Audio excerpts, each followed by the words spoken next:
Good morning, everybody. Welcome to First Center. Thank you, Reverend Robert.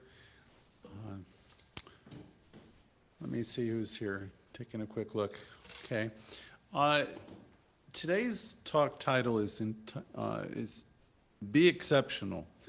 And I'm going to talk a little bit about how you become that way. You might remember this quote. I've used it in a talk probably 6 or 8 months ago. And it's, I am, and I am what I am, and that's all that I am. And I first encountered that expression some 50 years ago. I'm wondering how many of you can remember where that came from. Robert, do you have an idea? I don't know. Okay. Any of the rest of you? I would bet Celia would know, she would remember. Well, that was from one of my earlier influences. It was Popeye. I am, and I am what I am, and that's all that I am. I first heard it from Popeye. It spoke to me even when I was a child. Being exceptional is what we're talking about in today's lesson. And learning to be and learning to live and experience a full life, an overflowing life with positive expectancy. So to do all that, you would be exceptional, right? So we take our good wherever we find it. Could be Popeye this morning or anywhere else. We are people with a teaching that's focused on seeing the good. We are always at choice. That's the thing. People think that they're a victim of things and they think things are happening to them. But the thing I'm always going to be teaching you is it's entirely up to you. That was a phrase I used to get from my mother throughout her life. She would say, it's always up to you. And it really is. We're always at choice, though most people don't believe that. We can choose to be love finders or fault finders. When we did the lesson last week, or whichever week it was, on attitudinal healing, that was one of the phrases. It's kind of stuck with me for probably 20 years now. We can either be committed to seeing the good and be love finders, or we can be the critic, because the critic lives within us all the time, which says, I'm not good enough, I'm not good enough, I'm inadequate in some way. And we scold ourselves and we're unmerciful to ourselves. And then we project that, of course, everywhere. So we're at choice. We can keep seeing the good. We can be love finders if we want to. And it's entirely up to us. To be a love finder, which is to be a practitioner of this teaching, requires us to be vigilant. And we need to do that work if we're ever going to become self-realized. And when you join in with us every single week, or at least attempt to, right, as often as you can, and you practice listening to yourself, your most important inner dialogue, which I relentlessly talk about every single Thursday night when I ask, what's it been like being you? It's only because I want you to become more mindful of what you're creating, because your thoughts, your words, even the things you don't say, the things you believe, are opening up avenues in mind, and you are creating from your word, from your heartfelt beliefs. We will teach you here to change your lesser thoughts, trading your old outworn ideas and beliefs, the things that bind you and hold you back. We'll teach you to trade them in for more expansive ones. And in so doing, you will be exceptional. You will be beginning to live a self-realized life. Now, you may say, I'm nowhere near there yet, and that's probably true, but you can get there. Ernest Holmes said there's power for good in the universe, greater than you, of which you are part and you can use. So this is what we're talking about. Most of us are new to living this way. Most of us don't feel exceptional at all, if we want to be really honest with ourselves. Louise Hay wrote the incredible book, You Can Heal Your Life, and it struck a collective nerve in tens of millions, 65 million people. In book publishing circles, that makes her one of the strongest selling books of the last 50 years or 100 years. Truly, it's really a phenomenal book. And Louise, of course, started here. She got her training in our very center. So the bottom line for everybody, she thought, is they don't feel good enough about themselves. And the masses really do operate that way. They don't have a sense of being exceptional. They don't have a sense of being empowered.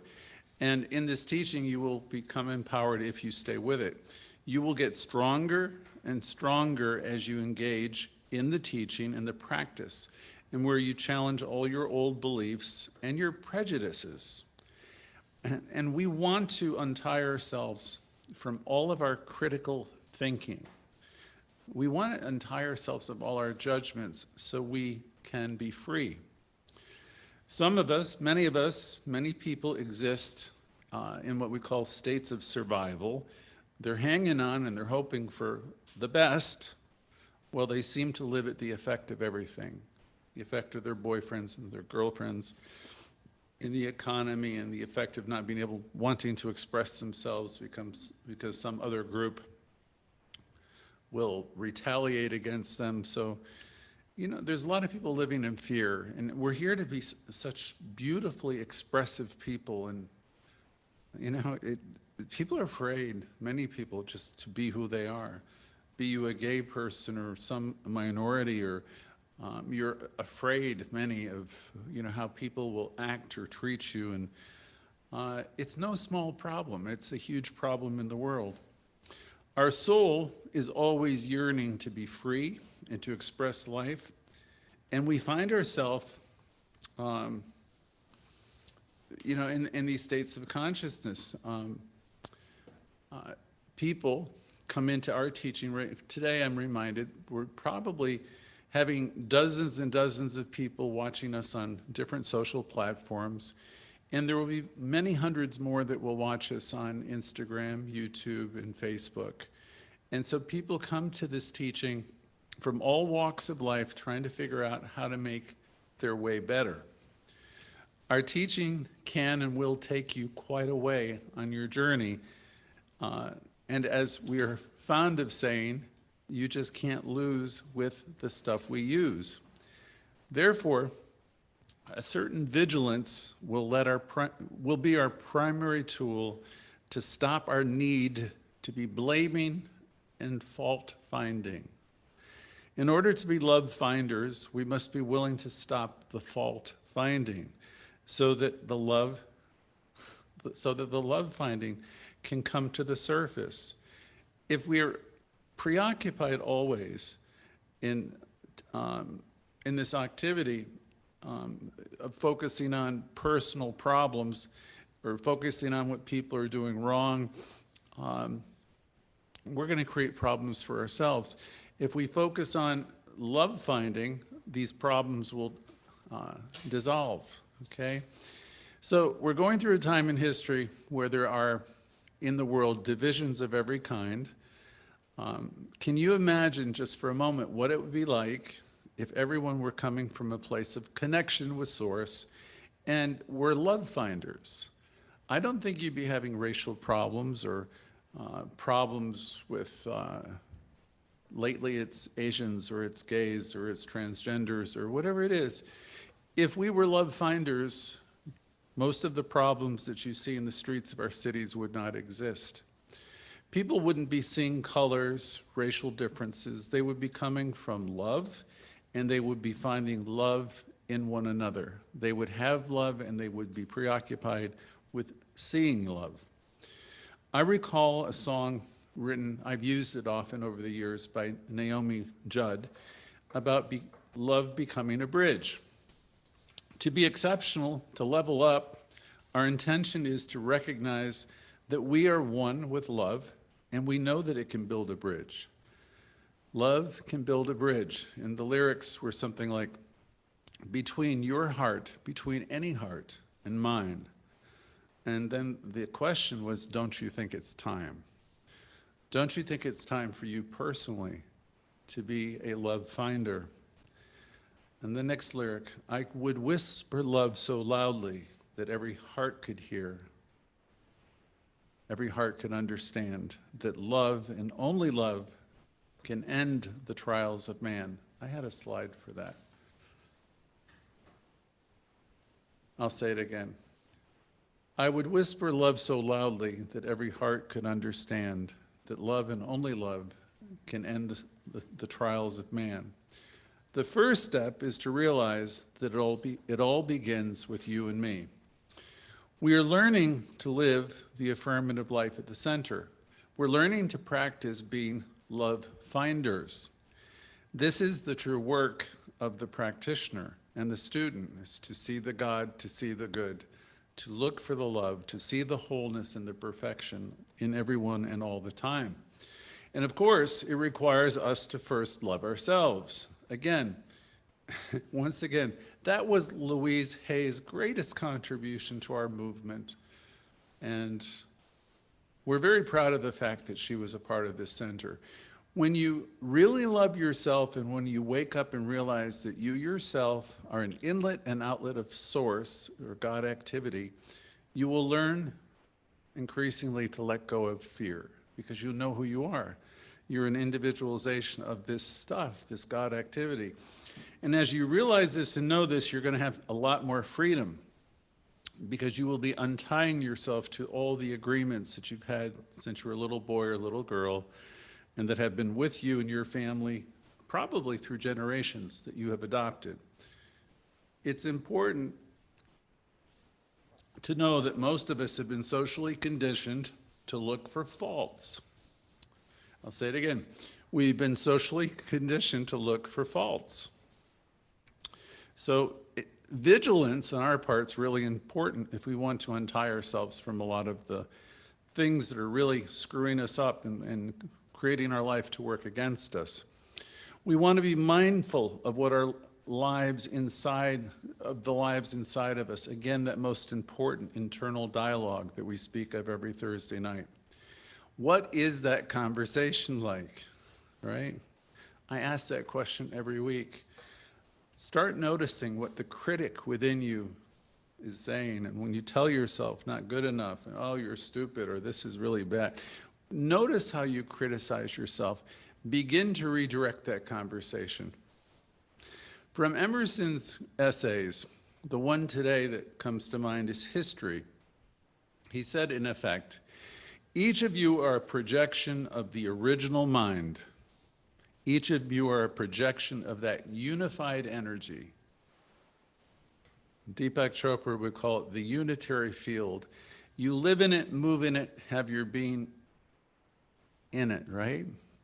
And so you come forth into the world and you're a projection of this original stuff, this God stuff. Each of you are whole. You have been whole from the beginning and complete since your first breath.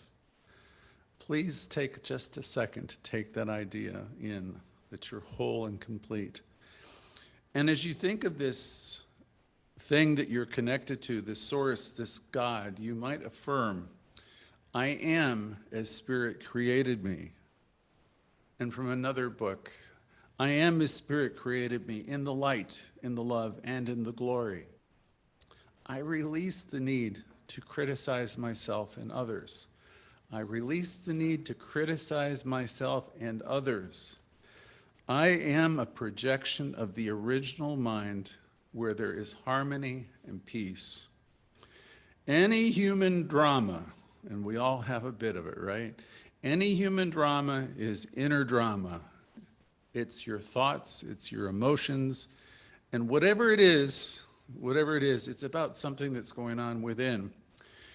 And one of the greatest lines I think I've learned through the teaching over the years, it's only a thought you're having. And a thought can definitely be changed. So when I want to make my life about, say, Robert or Jimmy or anyone really, and I start getting energized or I'm upset over anything, any person, I could be upset over politics, I could be upset over anything. Who's got the problem?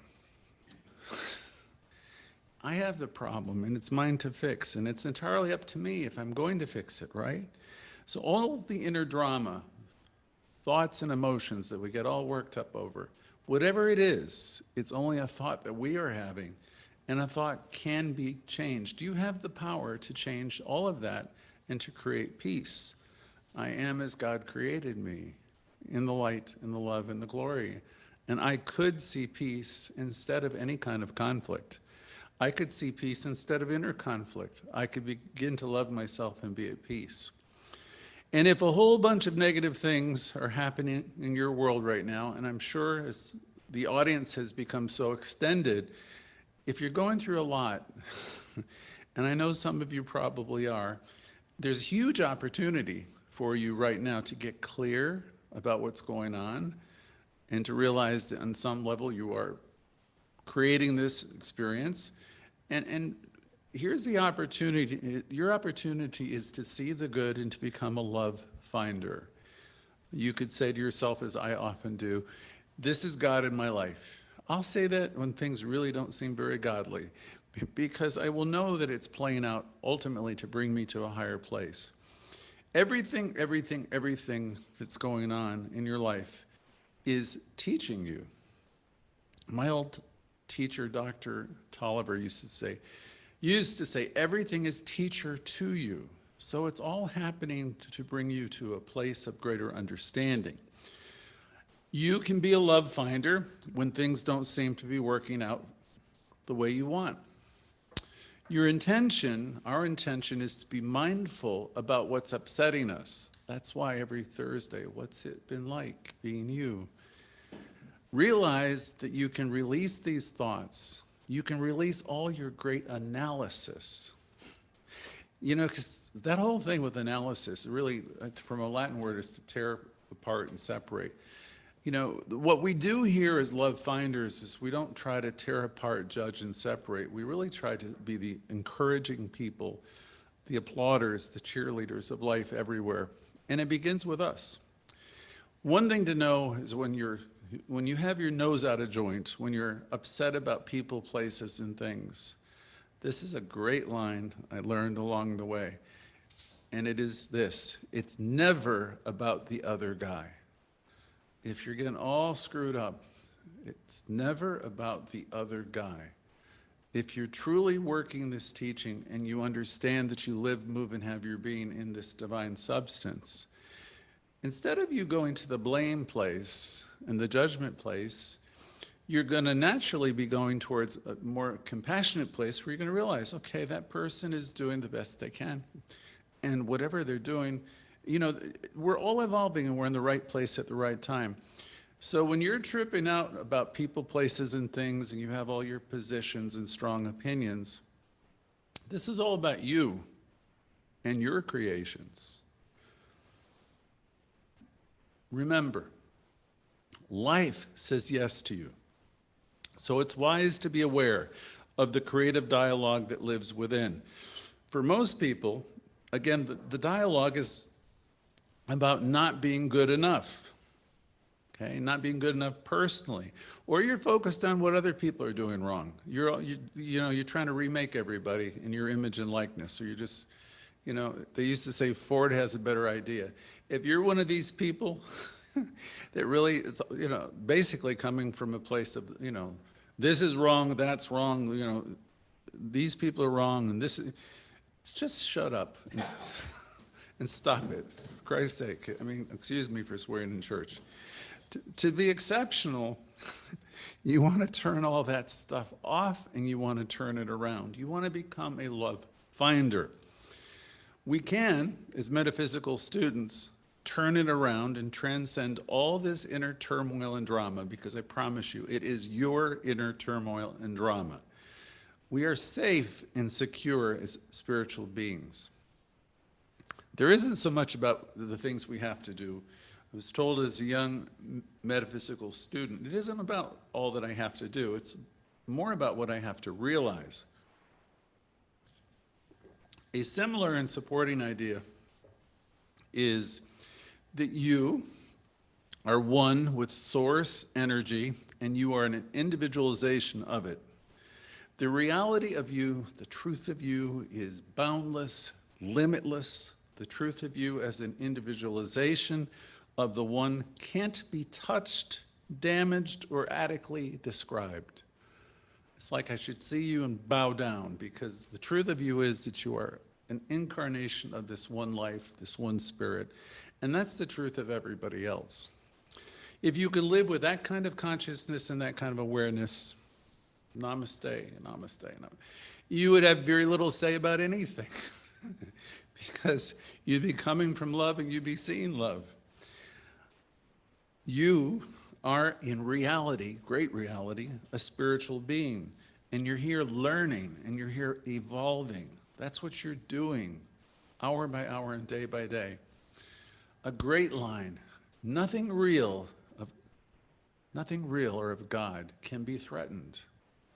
Whatever happens to you, or whatever happens for you rather, or whatever comes up for you day by day, is always going to be a stepping stone to greater awareness, because you're here to grow and evolve. So when the stumbling blocks come in, please don't take them personally. Please understand that they're there for you to step up. They're there for you. It takes a lot of work to get to that place where you understand that all circumstances and happenings are helpful to you. Things may exist in you in a subjective state. By that I mean there may be things within you that are beliefs, and they've been with you since the time you were very, very young, and all that stuff represents a lot of drama and oftentimes upset and pain, pain in your relationships, pain in all kinds of areas, because you have all these attachments, meaning you want things to be the way you want things to be, right? Emerson suggested this is something that you can definitely change or heal if you want to. In fact, the healing has occurred in the mind of God already. Life is always going forward. The healing is happening. Emerson suggested while our intellect remains on the surface of life, our intellect is measuring, quantifying, analyzing, tearing things apart, comparing. You know, we exhaust ourselves with all of our intellectual analysis. Emerson said it totally fails to penetrate the unitary cause, that there is a thread of beauty running through everything, through all. The person whose vision is such and who understands our teaching has learned to be exceptional. To be such a person, all external activity, everything you're doing becomes holy in your minds. All jobs, no matter how small, are important. Everything you do is God in action. You operate with the consciousness of knowing you're participating, you're doing service in the world. To such a person, everything you see in the world, be it at a protest or a prayer meeting, it's all God in action. And you're not going to be taking opinions about it. You're just going to know the truth of it. These people are approaching life from a mystical point of view. They're communing with good. They're living the affirmative life. They sense divinity. They sense source in every encounter, and they sense it in all happenings. Such people live, move, and have their being in the awareness, and they take very little that happens personally. As you can see, wherever you are on this continuum, in this journey home, because we're all coming back to the garden, so to speak, we're all learning to love ourselves and come home to the realization that we are one with the one. Maybe you're beginning to awaken to this greatness that you possess. Some of you know it who are on our call in our group. Some of you have been practicing this awareness for a long time, and some of you are just learning about it now. Maybe you now, after being in a state of disconnect and pain, maybe life has been very rough. Wherever you are on this important journey, the spiritual journey, I'm really glad that you have found us at the center. I know things will greatly begin to improve for you as you stay plugged in with us. If you're new, please send us your contact information because we reach out to so many different places. Message us, give our office your email address or phone number, and we will invite you into our activities. The most important thing, if you want to step up and move forward, is just plug in, plug in, plug in. And then also pay attention to who you're spending your time with and the thoughts you're thinking. It was said to me 30 years ago, you can live with and commune with the greatest minds that have ever lived now. So there's great books, there's things you can do, and to be a part of a group like this that's here to support your growth is really important. Everything we do here is a practice, and where we practice the presence, we develop the willingness to trade in the lesser ideas for the greater, because if you keep training yourself to see the good or the God, anything unlike that comes up, and then you begin to neutralize it, eliminate it, replace it. Back I am to the two most powerful words that I thought first came from Popeye. But it was really, I am that I am, right? It was really uttered many centuries before. This famous phrase goes back even before Christianity. The first time I encountered it, it was in the Old Testament of Exodus. Moses, if you recall, was leading the children of Abraham from slavery to the promised land. And you can think of yourself, many of us have been in slavery and we're looking to get to the promised land. We're looking to be free. And I savor and I remember, the line from some of our material from Louise, hey, remembering and forgetting, it's the game that we all play.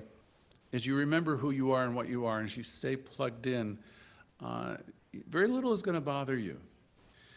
And with him, as the story goes, he had forgotten, lost faith, as did the people with him. They were wandering around for decades, and some of us can relate to that too. What was given to Moses eventually, when asked to do, when he asked, what do I call you? And the answer was, I am who I am. And he said, the I am has sent me. Moses forgot. We all forget that about our divine nature. We can practice staying awake today. We can practice knowing and sensing that there is a presence in us and around us. It is very much a practice, however. So for your own sake, do your work. Surround yourself again with great minds. Be vigilant. Remember, most of the world lives in such a way that their life is working against them. That's the reality of the masses. We have really an exceptional teaching, and you intend to be exceptional. You intend to awaken from the dream. So mark your calendar and spend a couple hours with us every Thursday and Sunday. We exist at the center to help remind you of the greatness that you possess, the greatness within, and remind you of the power that you have at your disposal. Speaking of Jesus, who we don't usually spend a great deal of time talking about at the center, in fact, Dr. Holmes was asked about Christianity and what he thought about it, and he said there wasn't anything wrong with it, except that it wasn't practiced a great deal. And I know he wasn't speaking against the Christian faith. I'm quite sure from everything I've read about him that he wouldn't be finding fault in any faith. The important thing he was making, the point he was making is, about anyone's faith, is are you practicing the faith? Are you committed to seeing the good, the God in everything? Are you communing with this life, this beautiful, this spirit that's ever available to you? In whatever faith you come from, call it what you want. Are you a love finder? It was the message of Jesus. I can't speak to what the respective churches have done to his message, because his message was very simple, and our message is very simple. If you're a love finder, you'll be committed to seeing the God and the good in all people all the time, no matter how different they look, no matter how disagreeable they are. Doesn't matter if they are your friends, your families, or in Jesus's case, even your enemies. You're here to see the good in them. You're here to understand that they're all evolving. Every group that seems different, you're here to be a love finder.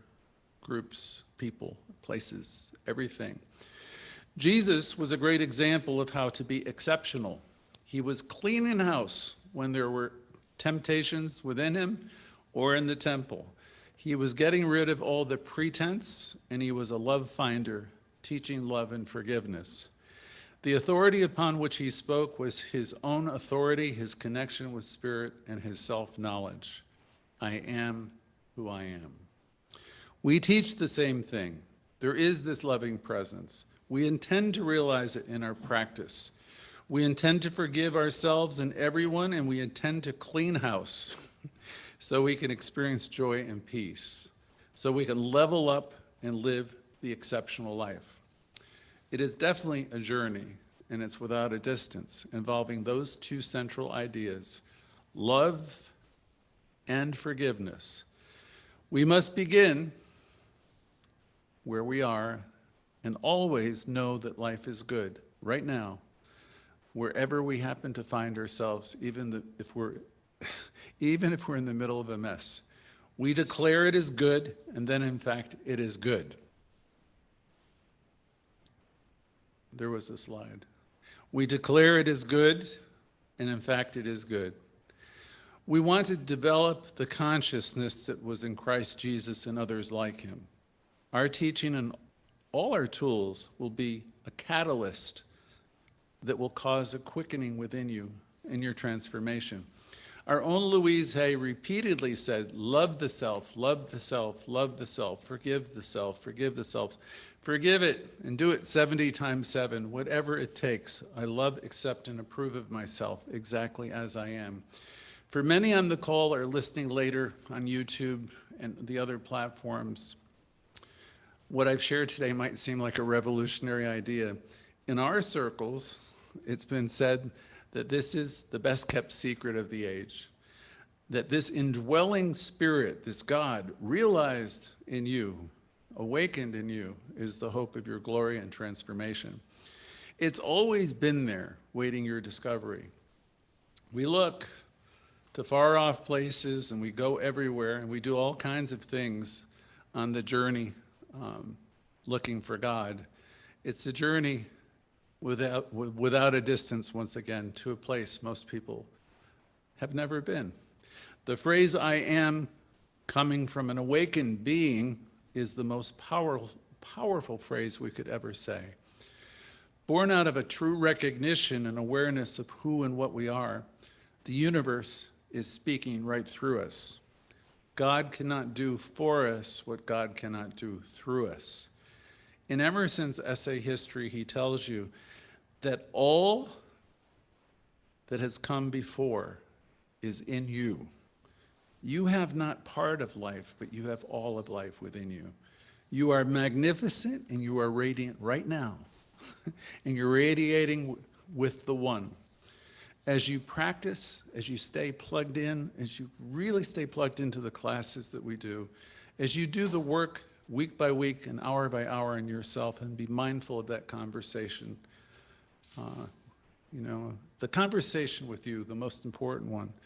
As you do that kind of work and you trade in those lesser ideas for the greater, when you say I am, you will know the power that you possess if you're coming from a connected place. You will be a love finder and you will be truly exceptional. And so ends today.